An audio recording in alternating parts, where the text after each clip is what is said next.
போண்டா எப்படி பண்றதுன்னு பார்க்கலாங்க. இந்த போண்டா சாப்பிட்டுட்டே இருக்கணும் போல இருக்கும். நீங்க வயிறு ஃபுல்லா சாப்பிட்டீங்கன்னா கூட இன்னும் கொஞ்சம் சாப்பிடலாம்னு தோணும். அந்த அளவுக்கு டேஸ்டா சூப்பரா இருக்கும். நீங்க ட்ரை பண்ணி பாருங்க. இது கோதுமை மாவுல தான் செஞ்சோன்ட்டு யாராலையுமே கண்டுபிடிக்க முடியாது.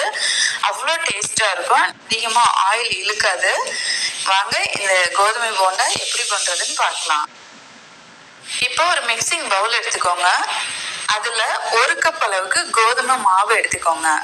வீட்டில் வச்சது, கடையில் வாங்கினது, எந்த கோதுமை மாவு இருந்தாலும் பரவாயில்ல. வீட்டில் ஏதோ ஒரு பாத்திரம், அளவு பாத்திரமா வச்சுட்டு அதில் 1 கப் எடுத்துக்கோங்க. அதே கப்லேயே 1/2 கப் அளவுக்கு கடலை மாவு நான் சேர்த்துருக்குறேன். நம்ம கையிலேயே கூட 1 கை 2 கைன்னு அளந்து போடலாம். அப்பெல்லாம் சொல்லுவாங்க பலமுறை, ஆற்றுல கொட்டினாலும் அளந்து கொட்டணும் அப்படின்ட்டு. அந்த மாதிரி நம்ம அளந்தே செய்வோம். இப்போ அரிசி மாவு அதே கப்லேயே 1/4 கப் அளவுக்கு நான் எடுத்திருக்கேன். இப்போ இதெல்லாம் வச்சுட்டு நல்லா கலந்து விட்டுக்கோங்க. கை வச்சே நல்லா கலந்துக்கலாம்.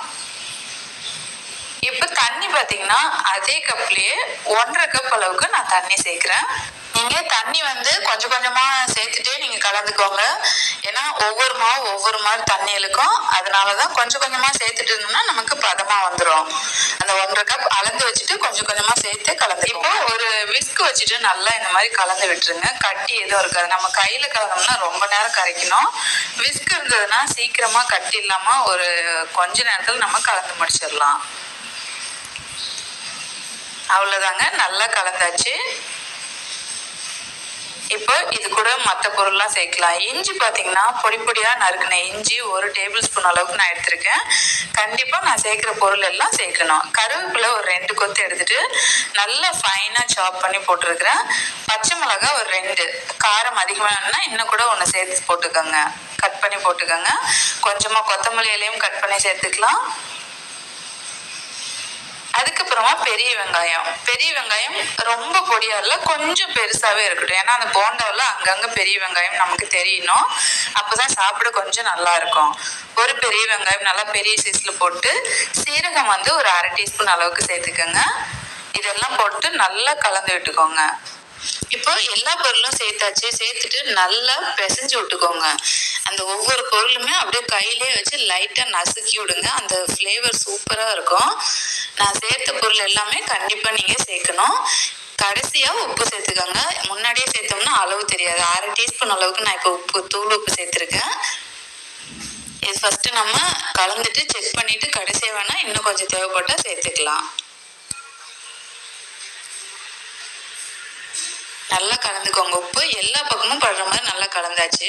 உப்பு கொஞ்சம் பத்தலைங்க, அதனால இன்னும் ஒரு 1/4 டீஸ்பூன் அளவுக்கு நான் சேர்த்துக்கிறேன். சேர்த்து நல்லா மிக்ஸ் பண்ணதுக்கு அப்புறமா இது கூட கொஞ்சமா சோடா நான் சேர்க்கிறேன். ஒரு 2 பிஞ்ச் அளவுக்கு. உங்களுக்கு சோடா போட விருப்பம் இல்லைன்னா இட்லி மாவு இருந்தா கூட நீங்க சேர்க்கலாம். அதுக்கு முன்னாடி பெருங்காயத்தூள் ஒரு 1/4 டீஸ்பூன் அளவுக்கு சேர்த்துக்கோங்க. இதையும் சேர்த்து கலந்துக்கலாம். ஒவ்வொரு பொருளா சேர்த்து நல்லா கலந்து விட்டுக்கோங்க. இப்போ பேக்கிங் சோடா ஒரு 2 பிஞ்ச் அளவுக்கு நான் சேர்த்துருக்கிறேன். உங்களுக்கு சோடா பிடிக்கலன்னு சொன்னீங்கன்னா நீங்க கண்டிப்பா இட்லி மாவு இருந்ததுன்னா ஒரு 2 கரண்டி இது கூட நீங்க சேர்த்துக்கோங்க. ஏன்னா நல்லா உப்பி வரும் இட்லி மாவு சேர்த்தாலும். அவ்வளவுதாங்க. இப்போ நல்லா கலந்தாச்சு. உப்பு எல்லாமே பர்ஃபெக்டா இருக்கு. இப்போ நம்ம போண்டா பொரிச்சு எடுத்துடலாம். ஒரு அடிகனமான பாத்திரத்துல தேவையான அளவு ஆயில் விட்டு நல்லா சூடு பண்ணிக்கோங்க. ஆயில் நல்லா சூடானதுக்கு அப்புறமா சின்ன சின்ன உருண்டையா போட்டு எடுத்துக்கலாம். ரொம்ப பெருசா போடக்கூடாது. சின்ன உருண்டையா போட்டாதான் இந்த போண்டா சாப்பிட்றதுக்கு ரொம்ப நல்லா இருக்கும். அதாவது ரொம்ப குட்டியா இல்ல, ஓரளவுக்கு கொஞ்சம் மீடியம் சைஸ்ல போட்டுக்கோங்க.